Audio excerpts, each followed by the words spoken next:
रहमल्लाहु मन क़रअल फ़ातिहा मिनश्शैतानिर्रजीम बिस्मिल्लाहिर्रहमानिर्रहीम अल्हम्दुलिल्लाहि रब्बिल आलमीन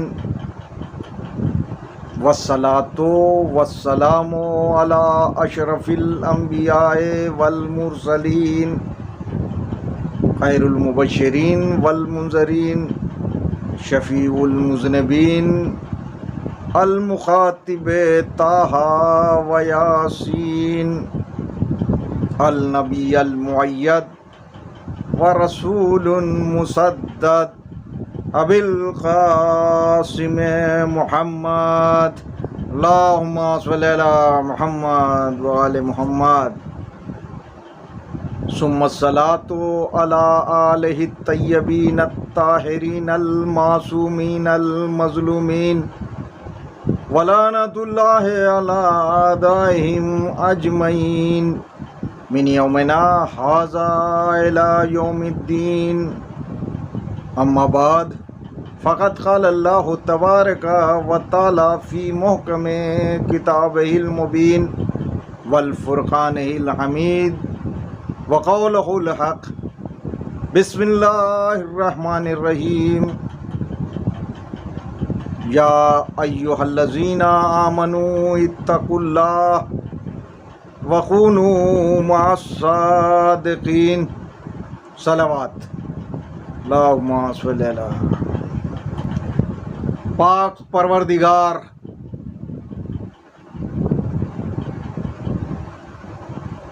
जिसकी हर हिकमत कामयाब, जिसका हर अमल कामयाब, वो जब चाहता है, जो चाहता है, इरादा करता है, हो जाता है। उसी परवरदिगार आलम ने कुरान मजीद में इरशाद फरमाया, या अय्युहल्लज़ीना आमनू इत्तक़ुल्लाह, ऐ ईमान लाने वालों तक़वा इख्तियार करो, वकूनू मास सादिकीन, सच्चों की जमात में शामिल हो जाओ। इसी आय करीमा के ज़ैल में आज 10वीं गुफ्तगू हो रही है।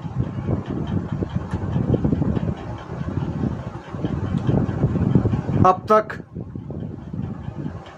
हम लोगों ने ये समझने की कोशिश की कि किन चीज़ों पर ईमान लाना चाहिए, ईमान क्या है और कैसा होना चाहिए, तक़वा कैसा होना चाहिए, किन सच्चों को के साथ चलने या उनका दामन थामने के लिए कहा गया है। इन मौज़ूआत पर गुफ्तगू हुई। जाहिर सी बात है, ये इतने वसी मौजू हैं जिस पर साहिबे नज़र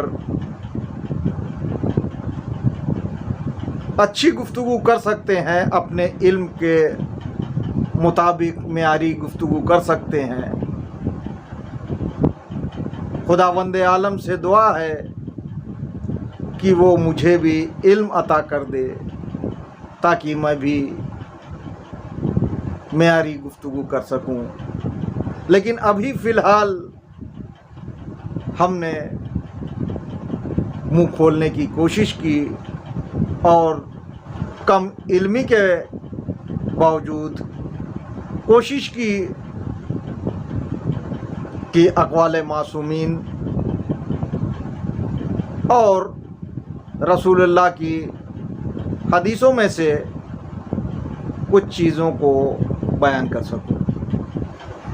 अब चूँकि ये अशरा इख्तिताम पर है,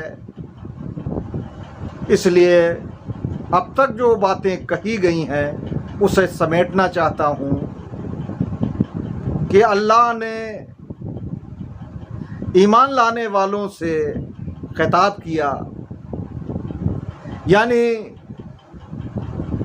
समाज में, दुनिया में, या यूं कहूँ कि ला इलाहा इल्लल्लाह कहने वाले, मोहम्मद रसूलुल्लाह कहने वाले ऐसे लोग हैं जो ज़बान से तो ला इलाहा इल्लल्लाह कहते हैं, मोहम्मद रसूलुल्लाह कहते हैं, लेकिन उनके दिल में अभी भी इस पे ईमान नहीं लाए हैं, यानी उनके दिल ने एक्सेप्ट नहीं किया है। उन्हें मौका मिले तो वो भाग निकले, खुदा वो रसूल के बताए रास्ते से हट गए, यानी अपनी शरीयत लागू कर दी। सलावत। ऐसे ही लोगों के लिए कहा गया, ऐ ईमान लाने वालों, यानी वो लोग जो ईमान ले आए हैं, ऐ ईमान लाने वालों जो डगमगाए हुए हैं, पूरी तरह से ईमान नहीं लाए हुए हैं, तकवा इख्तियार करो, क्योंकि अगर तकवा आ जाएगा तो ईमान मुकम्मल हो जाएगा। जिस चीज़ को पहचानने का नाम है, यानी अल्लाह को, अल्लाह के रसूल को और उसके उलिल अम्र को पहचानने का नाम है ईमान, और उनकी बातों पर अमल करने का नाम है तकवा। अगर तकवा आ जाएगा तो तुम्हारा ईमान मुकम्मल हो जाएगा और तुम फिर ना अल्लाह को छोड़ोगे, ना उसके रसूल को छोड़ोगे, ना उसके उलिल अम्र को छोड़ोगे, यानी उसके अहले बैत का दामन थामे रहोगे, और जब उसके अहले बैत का दामन थामे रहोगे तो तुम गुमराह नहीं होगे। सलवा।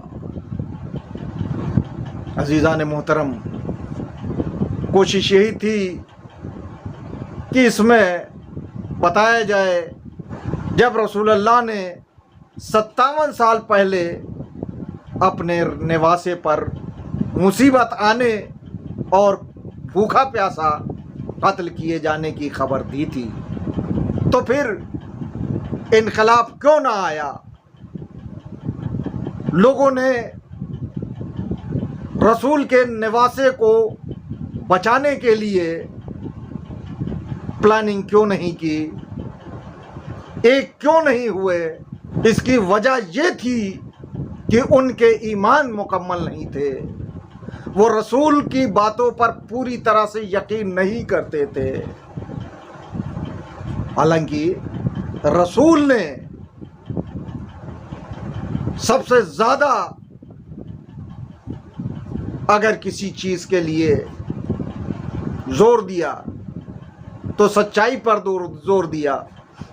रसूल को अमीन माना जाता था, रसूल को सच्चा माना जाता था, और पूरे अरब में रसूल की ईमानदारी और अमानतदारी का डंका बज रहा था। उनके पास दूसरे लोग भी अपनी अमानतें लाकर रखवा देते थे, इसलिए कि रसूल अमीन है, रसूल सच्चा है। जो उनके पास अमानतें रखवा के गया है उसे वो चीज़ वापस मिलेगी। रसूल ने कुरान की आयतों की तबलीग की, लोगों को कुरान की आयतें पढ़ पढ़ के सुनाई, और चूंकि रसूल अपनी मर्जी से कुछ बोलता ही नहीं था, इसलिए जो कुछ भी रसूल ने बोला वो खुदावंद आलम की मर्जी से बोला। जो कुरान में नहीं है वो हदीसों में है, और हदीसें भी अल्लाह की मर्जी के खिलाफ नहीं। इसीलिए कहा जाता है कि अगर झूठी हदीसें हों, अगर झूठी हदीसें मिल जाएं जो रसूलुल्लाह की तरफ मंसूब कर दी गई हैं और वो कुरान की मुखालिफ हों, तो उसे दीवार पर मार देना चाहिए। तो रसूल ने पूरी जिंदगी लोगों की नसीहत की, लोगों को हिदायत दी। कभी कहा ईमान दुरुस्त कर लो, कभी कहा तकवा कर लो, और कभी बताया कि सच्चों के साथ हो जाओ, क्योंकि सच्चों के साथ होने में ही फलाह है, सच्चों के साथ होने में ही कामयाबी है। मैदान खुम में लोगों को इकट्ठा किया, आखिरी हज के से लौट रहे हैं, लोगों को इकट्ठा किया मैदान खुम में। रसूलुल्लाह ने हज़रत अली को उठाया, बुलंद किया और कहा, मन कुंतो मौला हो फ़हाज़ा अली मौला। मैं जिसका मौला हूँ उसके ये अली मौला हैं।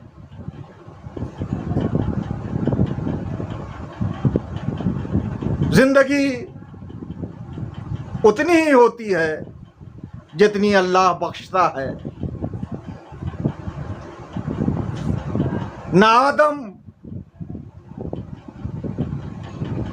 हमेशा जिंदा रहने के लिए आए, न नूह हमेशा जिंदा रहने के लिए आए, न इब्राहिम हमेशा जिंदा रहने के लिए आए, न मूसा हमेशा जिंदा रहने के लिए आए, न ईसा हमेशा जिंदा रहे। तो हमारा हबीब, हमारा रसूल कैसे हमेशा जिंदा रह सकता था? इसलिए रसूल ने लोगों को आगाह किया, लोगों को बता दिया कि अब उनकी जिंदगी के दिन खत्म होने वाले हैं, अब वो उनके दरमियान न रहेंगे। इसलिए वो चाहते हैं कि लोग गुमराह ना हो, उनकी उम्मत गुमराह ना हो। एक ऐसा नुस्खा बता दें जिसके जरिए लोग गुमराह ना हो। मैदान खुम में रसूलुल्लाह ने कहा, मैं 2 गिरोह कद्र चीजें तुम्हारे दरमियान छोड़ के जा रहा हूं। एक किताब अल्लाह है, दूसरी हमारी इतरत है। एक कुरान सामित है, दूसरा कुरान नातिक है, यानी एक खामोश किताब है, दूसरी बोलती हुई किताब है। दोनों एक दूसरे से जुदा ना होंगे, दोनों एक दूसरे के मुखालिफ ना होंगे। इसलिए तुम इनका दामन थाम लो। जब तक दामन थामे रहोगे तब तक कामयाब रहोगे, गुमराह ना होगे। और जो आदमी गुमराह ना हो वो जन्नत में आएगा। सलवात मोहम्मद वाले। रसूलुल्लाह ने नुस्खा बता दिया, अलल ऐलान बता दिया, चटियल मैदान में बता दिया। और हजरत अली अलैहिस्सलाम को सामने करके बता दिया कि अब जब हम ना होंगे तो अली होंगे, औलादे अली होंगे जो तुम्हारी नैया पार कर देंगे, बशर्ते इनके दामन को पकड़े रहें, इनसे जुदा मत होना। एक तरफ कुरान को पकड़ना, दूसरे तरफ अहले बैत को पकड़ना, और दोनों तुम्हें निजात दिला देंगे। और जब वो वक्त आ गया कि रसूलुल्लाह की रहलत, तो रसूलुल्लाह ने एक और कोशिश की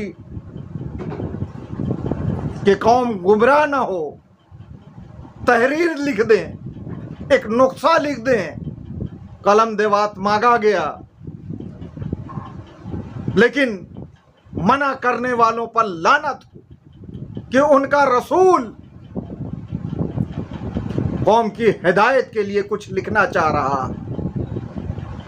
लेकिन उन जाहिलों ने, जिनकी अकल पर पर्दे पड़े हुए थे, जिनकी अकलें अंधी हो गई थी,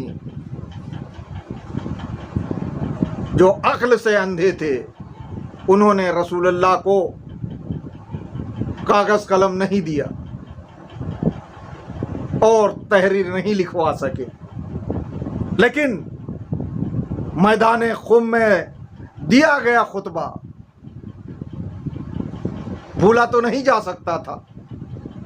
रसूलुल्लाह के हजारों सहाबी मौजूद थे, क्या वो भुलक्कड़ थे? क्या उन्हें मैदान खुम में कही गई बातें याद न थीं? लेकिन उसे भी भुला दिया गया। इधर रसूल की आंख बंद हुई, उधर लोगों ने अपने मकसद के लिए मीटिंगें शुरू कर दी और तारीख बता दी है कि रसूल अल्लाह की तदफीन में सबसे कम लोग थे। क्या ये अफसोस का मौका नहीं कि उलुल अज़्म पैगंबर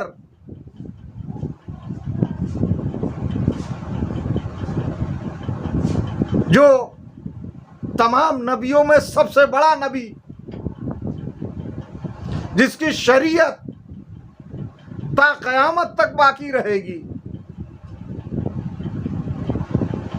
उसके जनाजे में सियासत की जाए, उसके जनाजे में लोग शामिल ना हो, उसकी तदफीन में लोग शामिल ना हो।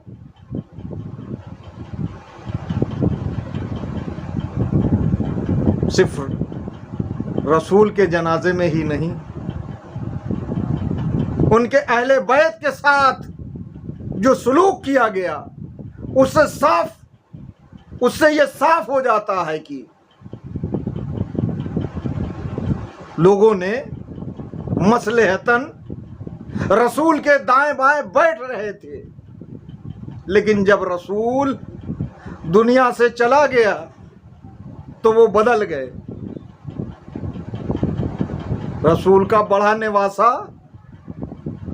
इमाम हसन जब जहर से शहीद किए गए तो उनके साथ क्या हुआ? इमाम हसन की वसीयत थी कि मुझे नाना के पहलू में दफन करना, लेकिन मुसलमानों ने जो ला इलाहा इल्लल्लाह का कलमा पढ़ते थे, जो मोहम्मद रसूलुल्लाह का कलमा पढ़ते थे, क्या इमाम हसन को रसूलुल्लाह के पहलू में दफन होने दिया? नहीं। कम से कम उस निवासे को जिसको रसूल अपनी गोदी में लिए रहते थे, देख चुके थे, एहतराम तो किया होता। लेकिन इमाम हसन के जनाजे पर तीर चलाए गए और उनके जनाजे से खून निकला। जज़ाकुम रब्बुकुम खैरल जज़ा। हज़रत अली अलैहिस्सलाम के साथ किस तरह सलूक किया गया वो तो दुनिया जानती।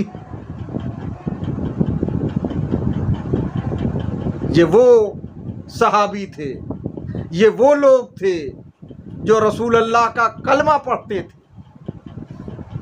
और रसूल की वफात को अभी ज़्यादा दिन ना हुआ था, ज़्यादा अरसा न बीता था, लेकिन ये बदलते गए, ये बदलते गए, अपने हिसाब से काम करते गए। इन्होंने अहले बैत की कोई बात न सुनी, उनका दामन छोड़ दिया, इसीलिए गुमराह हो गए। समाज बिगड़ जाता है जब वो रहनुमा की बात नहीं मानता। पैगंबर की हदीस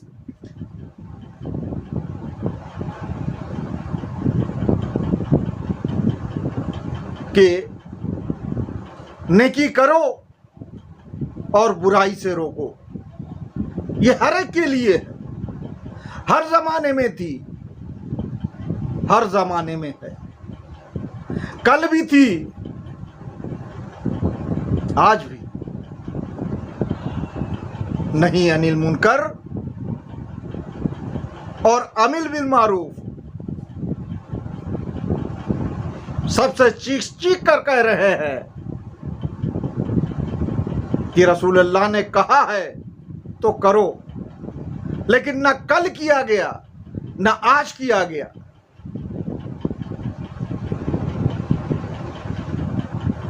कल अगर लोग निकल हो गए होते, खड़े हो गए होते, तो क्या वाक़या करबला पेश आता? कौन निकला? रसूल का निवासा नहीं अनिल मुनकर के लिए निकला। उसने कहा कि मैं अपने नाना की उम्मत की इस्लाह के लिए निकल रहा हूं, मैं नहीं अनिल मुनकर करने के लिए निकल रहा हूं, मैं अमिल बिल मारूफ करने के लिए निकल रहा हूं। मदीना छोड़ दिया, क्योंकि जहां जहां बुराई है वहां वहां जाकर पैगाम दूंगा। रसूलुल्लाह ने क्या कहा है, रसूलुल्लाह के पैगाम को याद रखना चाहिए।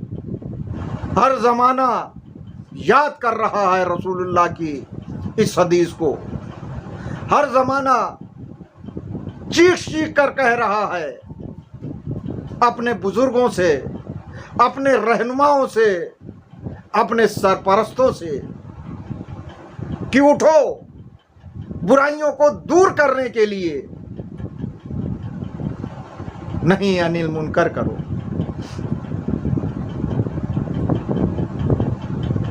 और मेंबर का हक है कि मेंबर से बयान किया जाए। कुछ लोग कर भी रहे हैं, लेकिन वो बहुत कम है। जब तक हर मेंबर से नहीं अनिल मुनकर के बयान नहीं किया जाएगा, जब तक हर मेंबर से बुराई के खिलाफ आवाज नहीं उठाई जाएगी, तब तक बुराइयां रुकने वाली नहीं। अजीजान मोहतरम, आज चीख चीख कर कहा जाता है कि फलां जगह इमाम ज़माना की है, वक्फ जगह, वक्फ प्रॉपर्टी इमाम ज़माना की है,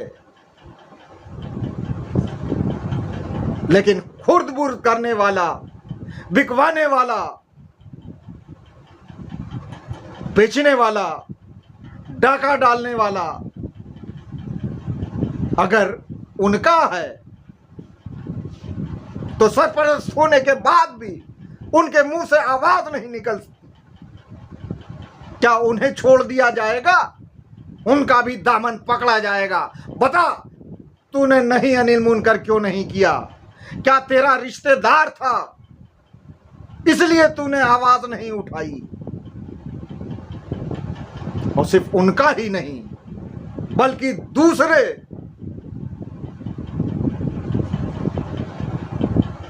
जो लोग मेंबर पर बैठते हैं, भले वो आयतुल्लाह हों या दूसरे जाकिर, हर एक की गर्दन पकड़ी जाएगी और पूछा जाएगा कि फला इमाम बाड़ा बेचा गया, क्यों नहीं आवाज उठाई? फला मस्जिद पर कब्जा करवाया गया, क्यों नहीं आवाज उठाई? फला इमाम बाड़ा शादी घर बन गया, क्यों नहीं बोले? फला इमाम बाड़ा पर गोदाम बना दिया गया, क्यों नहीं आवाज उठाई?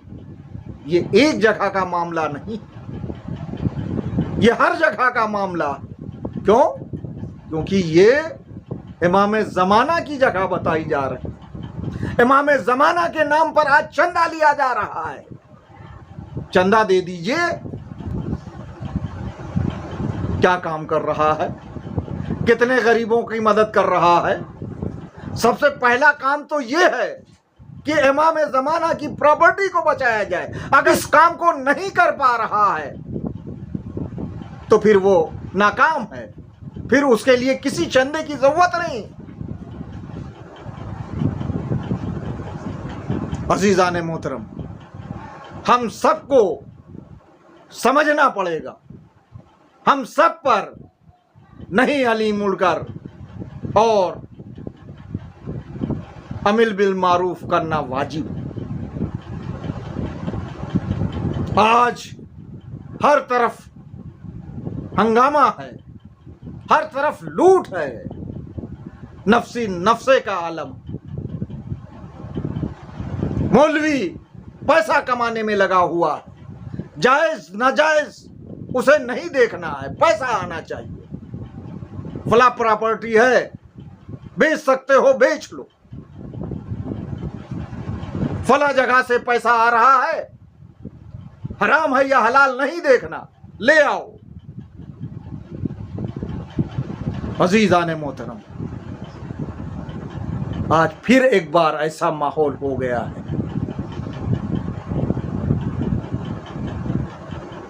जो आका हुसैन को बुला रहा कि आका हुसैन हिम्मत दीजिए ताकि आपको मानने वाले इस काम को कर सके।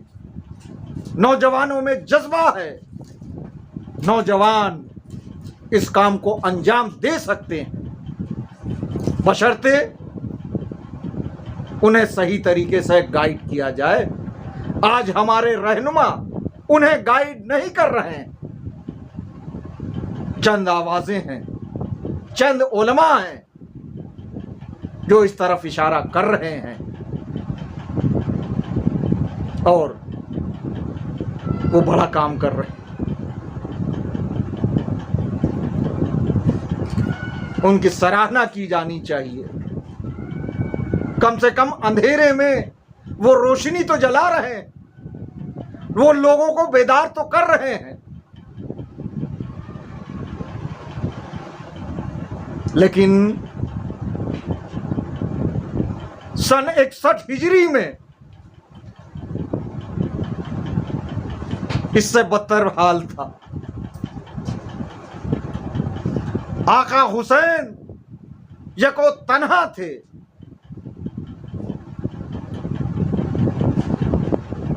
जो अपने नाना की उम्मत की इस्लाह के लिए निकले थे, जो बता रहे थे कि इबादत क्या है, जो बता रहे थे कि सखावत क्या है, जो बता रहे थे कि अहकाम इलाही क्या है, जिसे लोगों ने भुला दिया। एक एक मंजिल पर आका हुसैन रुकते जाते हैं, एक एक बात बयान करते जाते हैं और 2 मुहर्रम को वारिद करबला हो जाते हैं। क्या जरूरत थी कि आका हुसैन जमीन खरीदे? क्या ये लाजमी था? आका हुसैन ने बता दिया कि किसी गैर की जमीन को कब्जा मत करो।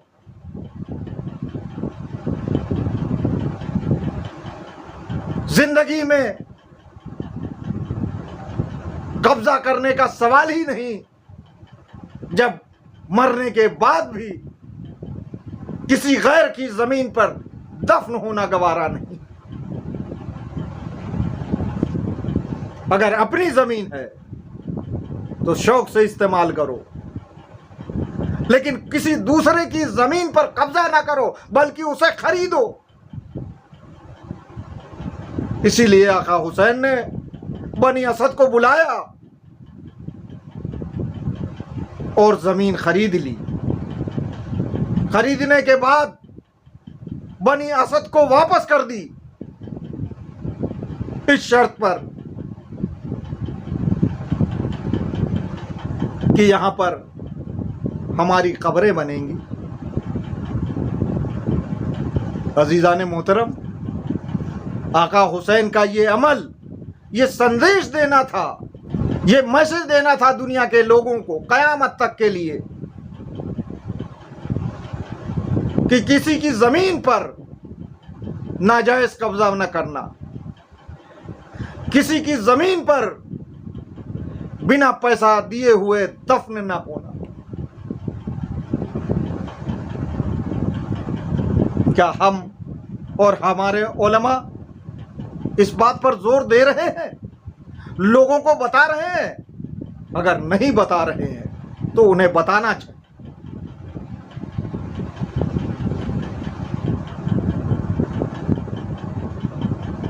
आका हुसैन करबला में नसीहत कर रहे हैं, एक एक बात की नसीहत कर रहे हैं। आका हुसैन के पास पानी कम न था, लेकिन जब आका हुसैन ने देखा कि हुर का लश्कर प्यासा है,